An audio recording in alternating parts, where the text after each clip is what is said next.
Hola grupo, en esta videoclase el tema que vamos a abordar es la documentación, pero en este caso desde un punto de vista práctico y ya no solo teórico. Hola grupo, en esta videoclase el tema que vamos a abordar es la documentación, pero en este caso el primer recurso que vamos a ver es la ortografía de la lengua española. Tenemos aquí la versión en línea para quienes no estén actualizados o familiarizados con este tema. A partir de diciembre de 2023 se cambió el formato de la página web de la ortografía de la gramática. Esta es la nueva versión de la ortografía de la lengua española. Fíjense que se agregó una función muy útil, que es la posibilidad de navegar la ortografía a partir del índice.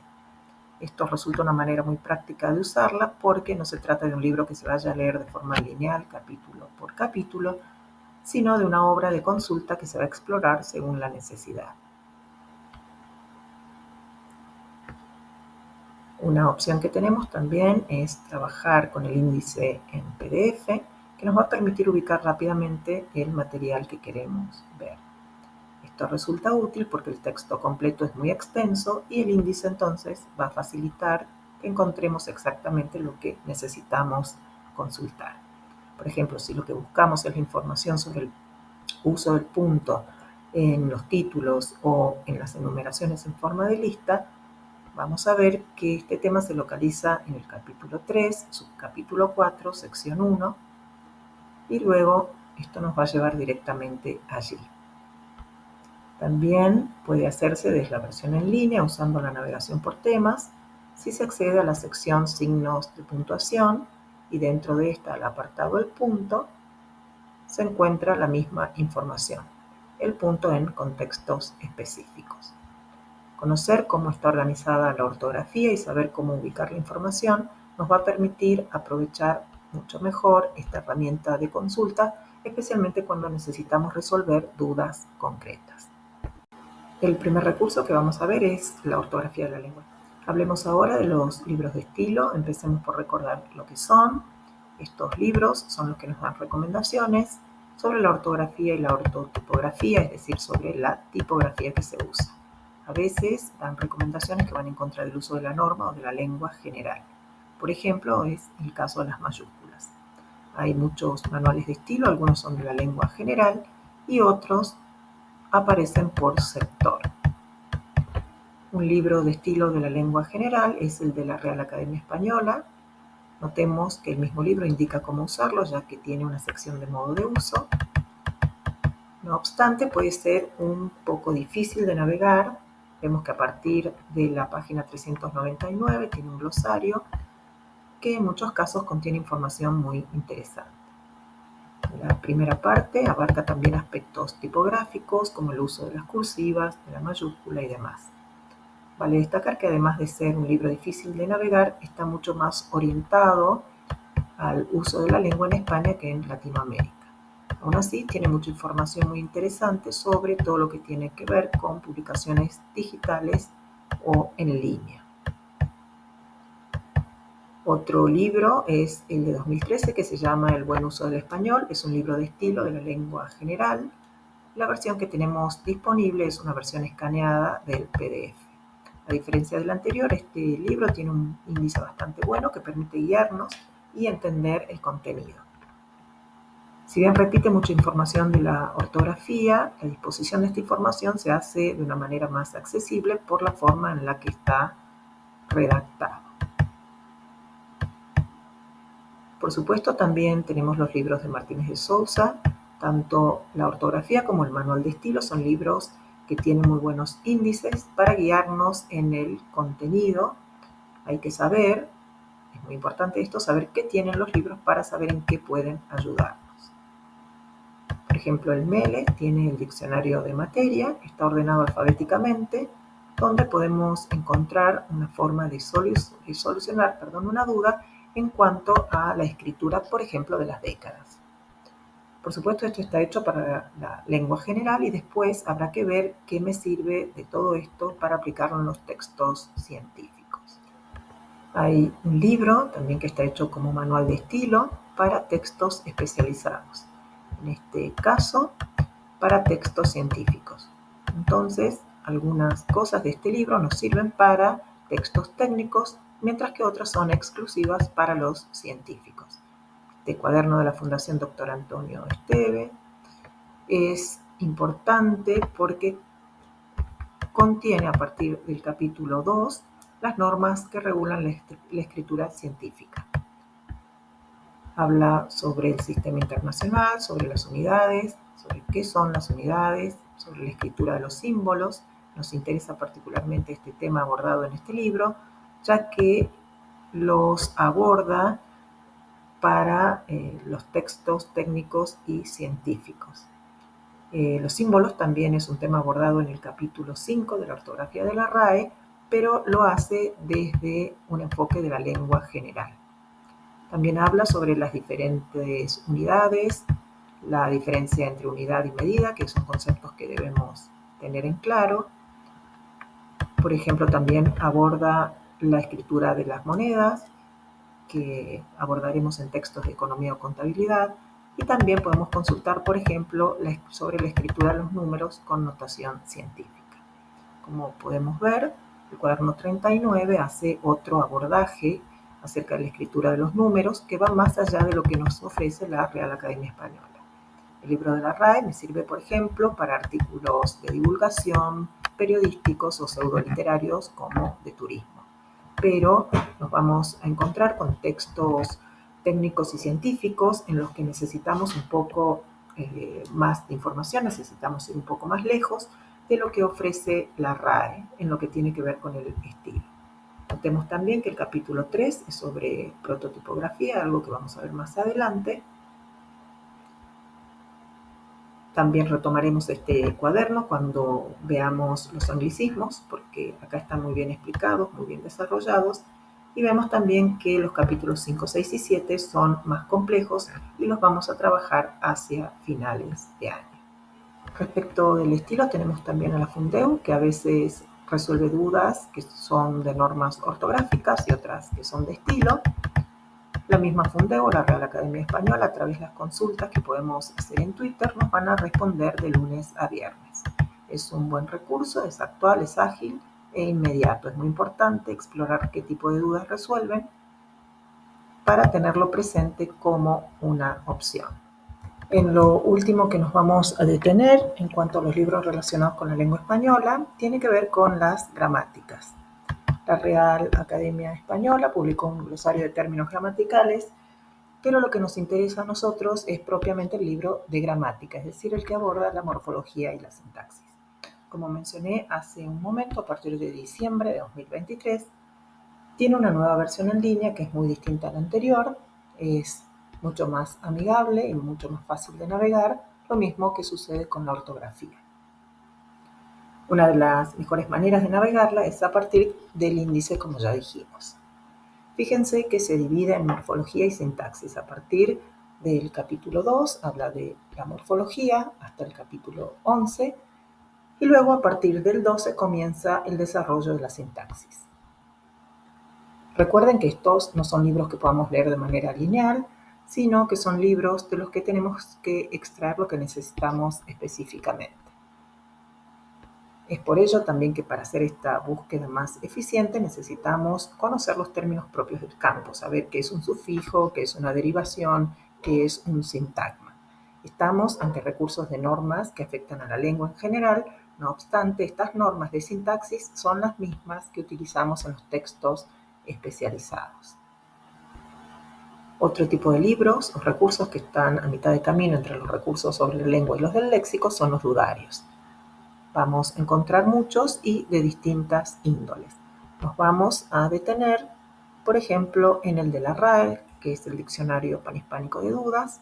Es un dudario que lo que hace es responder dudas. No va a abarcar entonces ni todas las palabras ni todas las reglas de la ortografía y de la ortotipografía. Solo va a abarcar algunas cuestiones dentro de estos tres planos. Fíjense que el mismo libro nos va a decir qué es lo que contiene, qué tipo de artículos tiene.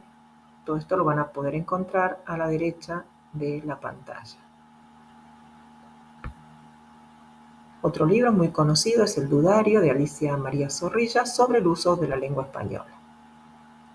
Lo difícil en cuanto a estos libros es saber qué contienen. Fíjense que abordan aspectos como el uso de las preposiciones, colocaciones, fraseología, definiciones, posibles falsos amigos, anglicismos, es decir, son muy amplios, así que uno tiene que ir conociendo de a poco para ver qué le sirve en cada caso. Por lo general vamos a usar el que tenemos en línea, el de la Real Academia Española. Otro tipo de libros o recursos que están a mitad de camino entre los recursos sobre la lengua. También a mitad de camino entre lo gramatical y el recurso de lengua están los diccionarios de preposiciones. Depende del tipo de diccionario que tengamos enfrente. Aquí vamos a buscar en línea y también encontramos el de Zorrilla, que tiene un diccionario de preposiciones que aborda palabras y nos indica con qué preposición colocan. Zorrilla también tiene otro libro que aborda aspectos teóricos donde explica qué son estas palabras. Estas cosas aparecen también en el libro de gramática, pero aquí están abordadas de otra manera, quizá más desarrolladas, más en detalle.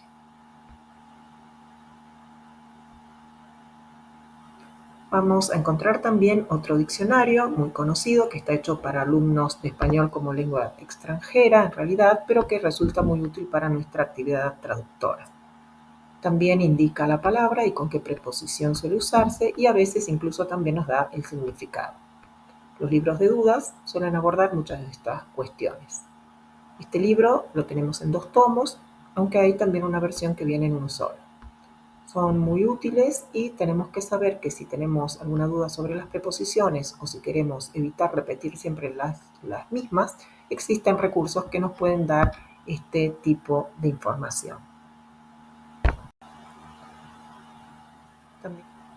Otro recurso, también a mitad de camino entre lengua y léxico, son los diccionarios combinatorios, que también llamamos diccionarios de colocaciones, aunque en realidad deberían llamarse de fraseología. ¿Cuándo es útil utilizar uno de estos diccionarios? Cuando necesitamos justamente recurrir a la fraseología, es decir, ver cómo podemos poner una palabra o una locución en contexto para lograr naturalidad. En papel vamos a encontrar el diccionario Redes de Ignacio Bosque, un diccionario combinatorio que tiene 2 versiones, una más ampliada que la otra, y que está basado en corpus de prensa española y americana.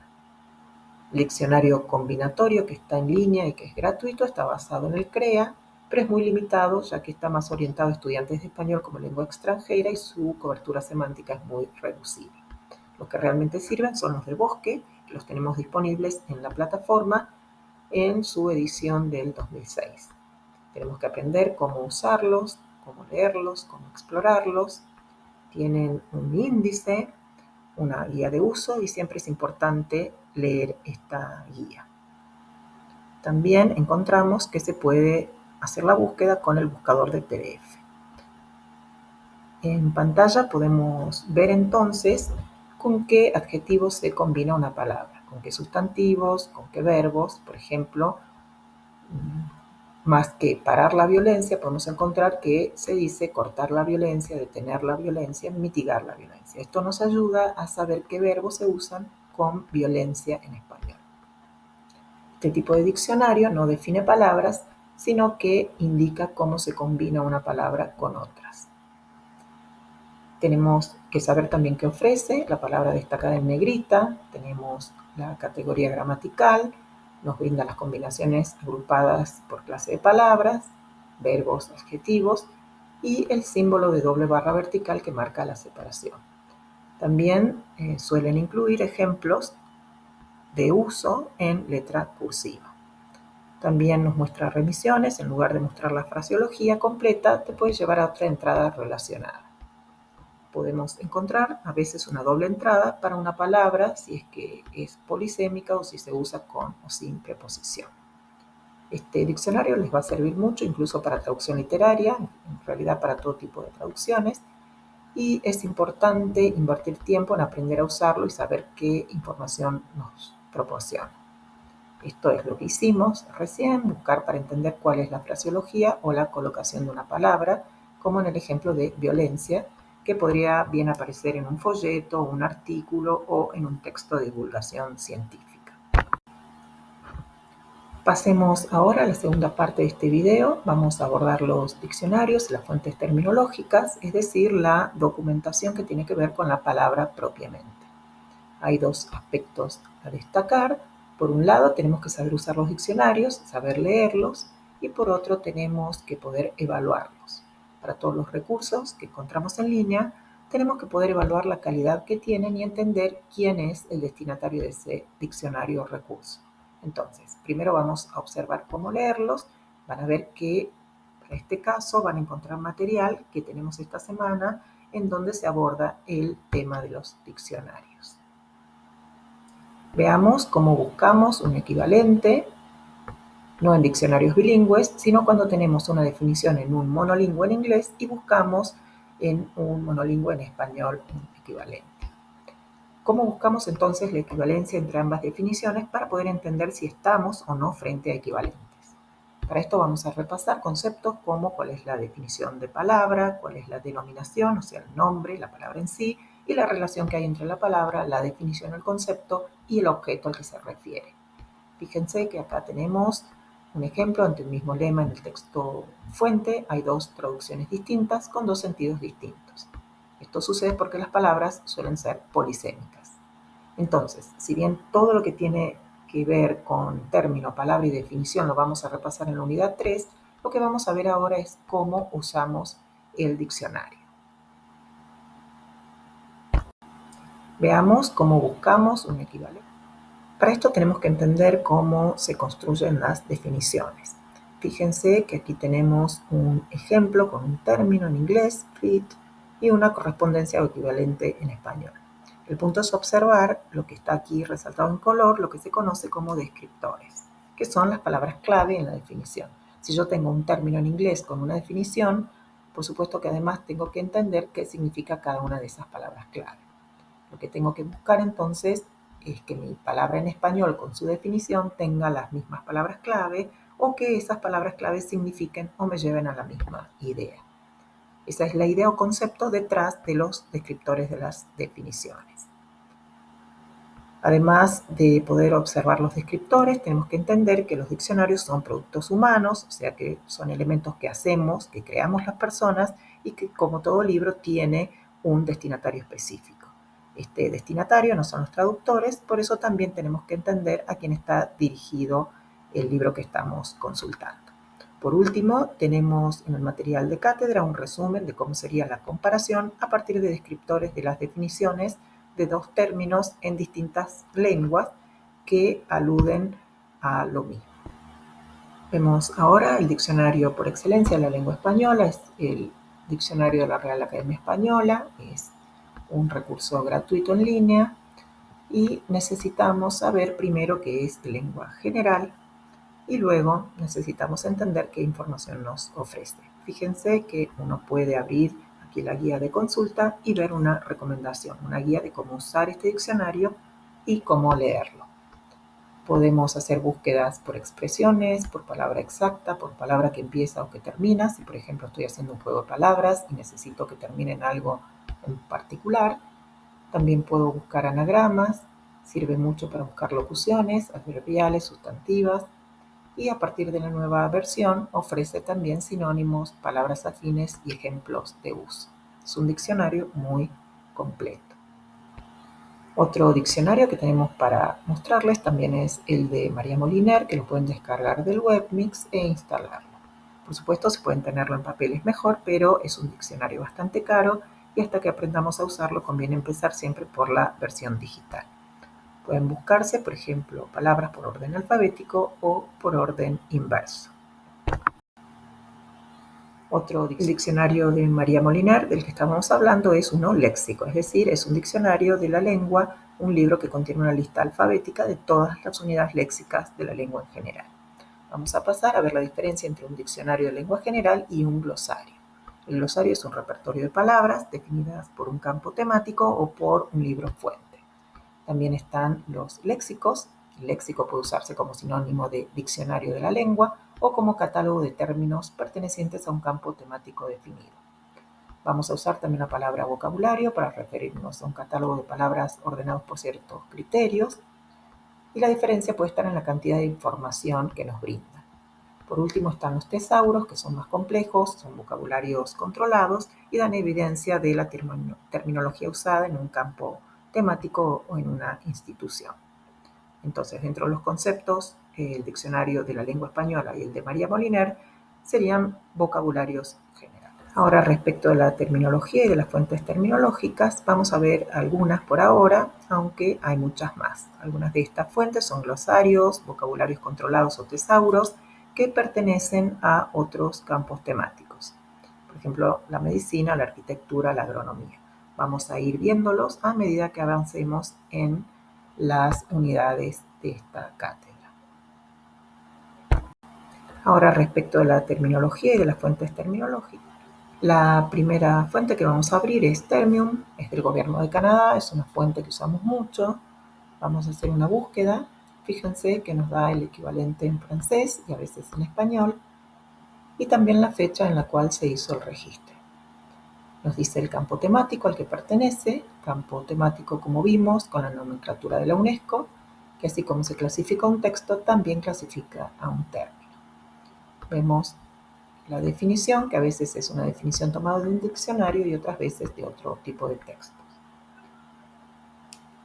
Esta fuente puede usarse para distintos campos temáticos.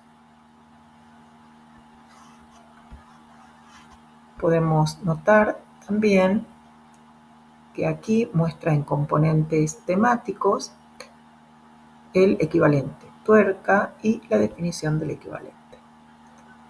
Tomemos una definición en español para compararla con la definición en inglés. Luego tenemos otro campo temático para el mismo lema. Entonces siempre tenemos que saber cuál es el tema del texto origen para actualizar el significado de los términos. Volvemos a cambiar el campo temático y cambia totalmente el equivalente. Por eso es tan importante aprender a leer la base terminológica, la fuente, saber cómo nos ofrece la información. Vamos a ver ahora otra de las fuentes terminológicas. Tenemos Tembank. Vamos a hacer una búsqueda. Este es un portal que nos da resultados en muchos idiomas. Lo interesante es que nos dice de qué base terminológica lo sacó, porque Tembank es un portal o un metabuscador que recopila bases de datos. Puesto que usa distintas fuentes de consulta, vamos a tener que saber en qué campo temático necesitamos buscar para encontrar lo que nos va a servir. Podemos acotar los idiomas, podemos acotar los dominios. Por ejemplo, vamos a ponerle agricultura, a ver qué pasa. Ahora no nos dio ningún resultado. Veamos qué pasa poniendo el nombre del dominio completo. Ahí llegamos a los resultados. Volvemos a destacar que nos dice cuál es la base de datos en la que se buscó el término. Vemos aquí IATE, es otra fuente terminológica que tenemos para usar. Lo mismo que las anteriores, me permite seleccionar el idioma, inglés, español, y poner nuestro campo temático para completar la búsqueda. Nos va a dar todos los resultados. Notemos que tenemos muchas páginas, esto es porque se trata de una palabra polisémica. Entonces nos muestra arriba el campo temático y los posibles equivalentes. Fíjense que en otro campo temático nos va a mostrar otro tipo de equivalentes. Y si quiero abrir para ver el detalle del término, hacemos clic ahí y podemos ver la definición. IATE es la terminología de la Unión Europea. Me muestra la fuente también de donde sacaron la definición. En la unidad 3 vamos a entender un poco más cómo se arman estas definiciones, pero fíjense que las bases terminológicas lo que hacen es dar un término en una lengua y su equivalente según el campo temático. Vemos aquí IATE. Tenemos para explorar la base terminológica también de las Naciones Unidas y una base terminológica que es propia de Microsoft. Estas me sirven para textos técnicos cuando yo tengo aparatos o máquinas con interfaz digital. Podemos elegir el idioma, es una base limitada porque nos da equivalentes y no definiciones, pero es muy útil porque muchos electrodomésticos tienen interfaz. ¿Qué otro recurso tenemos entonces en español o en inglés español que tiene que ver con terminología. Por un lado, por ejemplo, podemos buscar en ACTA. Este recurso tiene una cantidad de glosarios distintos en distintos campos temáticos. Vamos a buscar glosarios que, como definimos hace un ratito, son vocabularios acotados, o sea que tienen palabras que son específicas de un campo temático. Por eso son términos, porque son palabras específicas con una definición que se actualiza, o sea, que pertenece solamente a este campo temático. En ACTA podemos buscar todos los campos o podemos hacer una búsqueda según el campo en el que estemos trabajando. Otro recurso que podemos utilizar es PROS, que aquí hay muchos traductores en este sitio que hacen preguntas y ofrecen respuestas sobre distintos términos y también hacen recomendaciones acerca de diccionarios. Es una buena fuente para consultar cuando estamos buscando bases de datos o términos. Tenemos una serie de diccionarios también que son diccionarios especializados, son de términos, que en este caso los que vamos a ver ahora son del campo temático de esta unidad. Por ejemplo, el diccionario técnico inglés-español, podemos buscar una palabra y ver todas las veces que aparece. Algunas páginas estarán ocultas, otras no. Esto sucede porque es un recurso semi-accesible. Pasa lo mismo con este otro diccionario técnico, ponemos la palabra que queremos buscar y lo mismo. Algunas páginas van a estar accesibles y otras no, porque realmente no es un recurso que hayamos pagado o adquirido. Por último, vamos a mostrar una fuente terminológica que es muy útil y que no es tan conocida. Es el Diccionario Español de Ingeniería de España, en el que uno puede buscar palabras en español y nos da los resultados. A veces, por campo temático, podemos ver que en algunos casos es solo uno. Notemos que al campo temático lo llama marca. En general, es un diccionario muy útil para textos técnicos, sobre todo de ingeniería, y a su vez es muy acotado porque tiene muy pocas palabras. Bien, hasta acá vimos una primera aproximación a los diccionarios y a otras fuentes terminológicas que vamos a seguir explorando durante la cursada. Recuerden que es fundamental no solo saber buscar, sino también aprender a leer y a interpretar bien lo que nos devuelve cada fuente. A qué campo temático pertenece, qué tipo de definición nos ofrece, si es confiable o no, y si nos sirve o no para resolver el encargo que tenemos entre manos. Abordemos ahora la tercera parte, lo que tiene que ver con documentación, que vamos a llamar en este caso documentación sobre el tema. Principalmente tiene que ver con aprender sobre el tema del texto de origen, aprender lo que necesitamos para hacer la traducción. Vamos a ver entonces que nuestro principal aliado va a ser Google porque va a poder darnos exactamente lo que necesitamos. Lo que tenemos que hacer es aprender a pedirle, que no es tarea sencilla. Pedirle lo que necesitamos para que nos dé exactamente lo que queremos en la menor cantidad de tiempo posible y con las opciones más precisas para que así la documentación no sea un proceso que nos lleve mucho tiempo.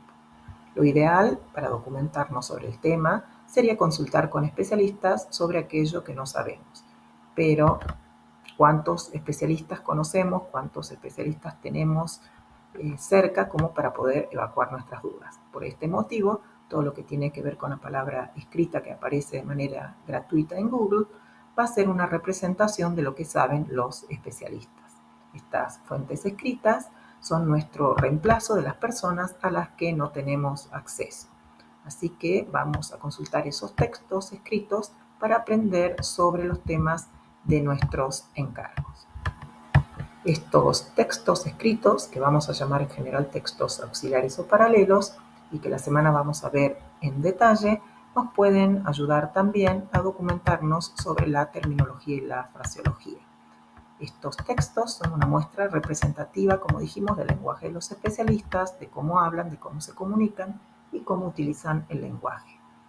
Entonces, los textos auxiliares o paralelos nos van a servir para aprender sobre el tema, para tener un ejemplo del uso de los términos y de las expresiones con las que hablan los especialistas y además también para aprender sobre el género textual. También nos sirven para documentarnos acerca del género textual porque, por ejemplo, si queremos ver cómo está redactado un folleto turístico, vamos a buscar ejemplos de folletos turísticos en español para ver cómo es su estructura, cómo usan el paratexto, cuáles son las secuencias, cómo usan la ortotipografía. Entonces, ¿cómo encontramos estos textos paralelos? Tenemos que recordar que en primer lugar no existe un método de búsqueda ideal. El método se va a perfeccionar con el uso y depende de la práctica de cada uno, porque depende de los conocimientos, de las técnicas que utilice cada persona. No hay una única forma de realizar la búsqueda, aunque algunas formas suelen ser más eficaces en cuanto al tiempo. Otras, por ejemplo, pueden ser más exhaustivas en cuanto a los resultados. Debemos tener siempre presente que la búsqueda responde a una necesidad de información. Para nosotros, esa necesidad la genera siempre la situación de traducción. Por eso, mi búsqueda de información va a estar limitada por el campo temático, el género textual, el tipo de discurso. Necesito saber si es un discurso publicitario, si es académico, si es técnico o si es de lenguaje general. ¿Cómo hacemos esta búsqueda? ¿Cuál es este método que, insisto, no es el ideal ni el único? Primero tenemos que identificar el tema. Esa primera identificación va a ser una clasificación amplia, sin detalles distintivos. Es el primer acercamiento. Luego vamos a acotar ese tema, lo vamos a especificar porque necesitamos hacer búsquedas puntuales. Luego vamos a buscar palabras clave, estas palabras que yo puedo relacionar con el tema y que incluso se van a destacar dentro del texto. Y por último vamos a formular sinónimos o conceptos relacionados con ese tema acotado para poder ampliar la búsqueda. Tomemos, por ejemplo, el texto de esta semana. Lo primero que vamos a hacer es definir a qué campo temático pertenece. Por el marco temático de la unidad sabemos que estamos en tecnología. En este caso específico, estamos ante una máquina, una herramienta que tiene además sus accesorios. Vamos a definir un poquito más y vamos a hablar específicamente de una cocina. Esa es una palabra clave.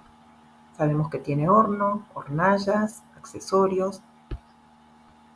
Nos vamos a preguntar si sabemos qué tipo de cocina es, cómo funciona, si es eléctrica, si es a gas, qué accesorios y qué características tiene. Así vamos a empezar a buscar esas palabras clave. Y el primer lugar donde nos vamos a documentar para entender el texto es en el texto en sí, en el mismo texto y en otros textos o documentos del mismo universo discursivo. Otros documentos que estén relacionados con este manual. Puede ser la ficha técnica, el folleto si lo hubiera, las instrucciones para el usuario o las de instalación para el especialista, por ejemplo. En todos estos documentos vamos a encontrar descriptores o explicaciones de los términos. Entonces es cuando aparecen los términos clave como las partes, las herramientas y los aspectos del funcionamiento. ¿Dónde más podemos buscar? ¿En qué otros textos buscamos? Es decir, ¿cuáles serían los textos paralelos? Estos, como dijimos, van a ser la ficha técnica, el folleto, las instrucciones de uso para el usuario o las instrucciones de instalación para los especialistas. Pero acá es importante también recalcar que todas estas fuentes paralelas, estos textos paralelos, deben ser nativos, escritos por nativos, por hispanohablantes. Tenemos que prestar atención que no estemos leyendo una traducción. Otra cosa que podemos hacer es buscar estos documentos de aparatos similares, quizá el manual de una NAFE o de un horno. Entonces, puedo buscar fuentes paralelas para ver cómo se describen o cómo se explican ciertos procesos. Esto me va a ayudar a entender la fraseología o el discurso del campo temático. Pasemos ahora a la parte práctica de cómo utilizar Google. Una manera es a partir de la búsqueda con operadores lógicos, operadores booleanos. Estos operadores son símbolos que se utilizan en la elaboración de una ecuación de búsqueda y que permiten combinar diferentes términos entre sí y establecer las relaciones lógicas entre ellos. Existen varios tipos de operadores, los hay de truncamiento, máscaras, combinación de búsqueda y uso de comillas. También podemos usar la búsqueda avanzada de Google, que se accede desde la página principal, abajo a la derecha, y que nos va a dar los mismos resultados que la búsqueda por operadores. Usamos este tipo de operadores porque Google es una fuente de información infinita, es decir, es un repositorio de textos. Lo que tenemos que aprender es a encontrar lo que buscamos y a discernir la calidad de lo que encontramos. Veamos un ejemplo práctico de búsqueda, notemos la cantidad de resultados que obtenemos.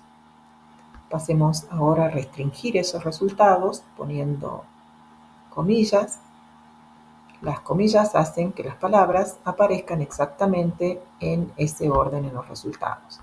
Podemos acotar aún más agregando otro término y vemos cómo obtenemos muchos menos resultados. Y ambos términos van a aparecer en ese orden.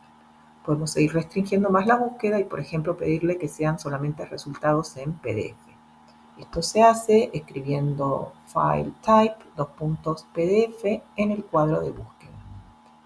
Ojo que no necesariamente los resultados que obtengo son los de calidad. Analizar la calidad de esos resultados es otro paso que debemos hacer.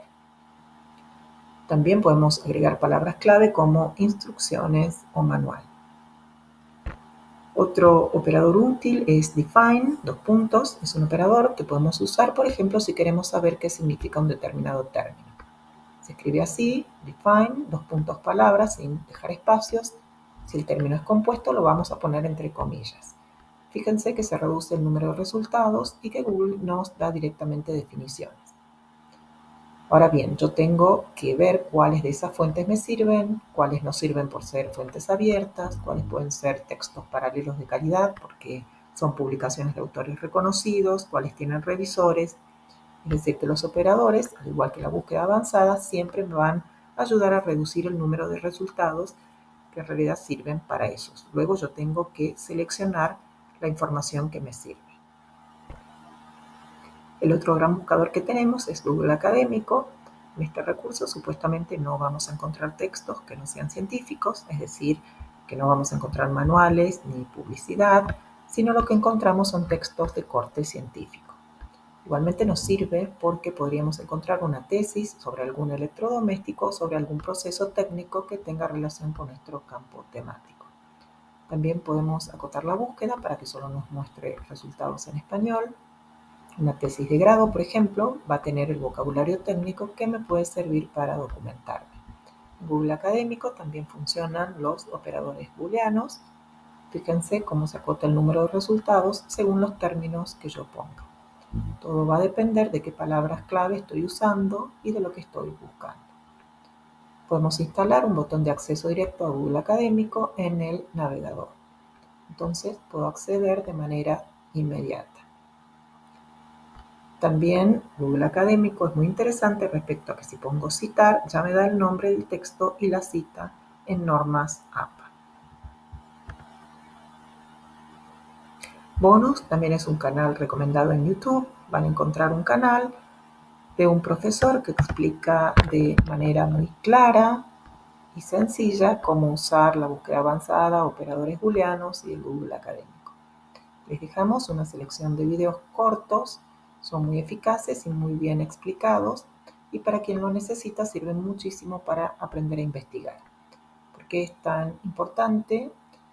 Porque el punto es aprender a usar bien la herramienta. Después vamos a tener que definir cuáles son las palabras clave que a nosotros nos interesan, cuáles son los textos paralelos que necesitamos encontrar, pero si no tenemos nada de conocimientos previos, los videos muestran en pantalla cómo ir buscando, cómo hacer las búsquedas paso a paso para llegar a lo que precisamos. Son videos cortos enfocados en un 100% en enseñarnos a investigar.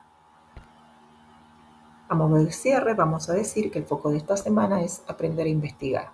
Ya aprendimos a evaluar fuentes de términos y diccionarios y la semana que viene vamos a aprender a evaluar la calidad de esos textos que encontramos usando los criterios que necesitamos los traductores. Por ahora nos enfocamos entonces en cómo usar la herramienta Google para llegar a estos textos en Internet. Todo el tiempo que invertimos buscando es tiempo profesional y ese tiempo cuesta dinero. Así que cuanto más eficientes somos en esto, más eficaz es nuestro trabajo. Hasta aquí nuestro video. Muchas gracias por su atención.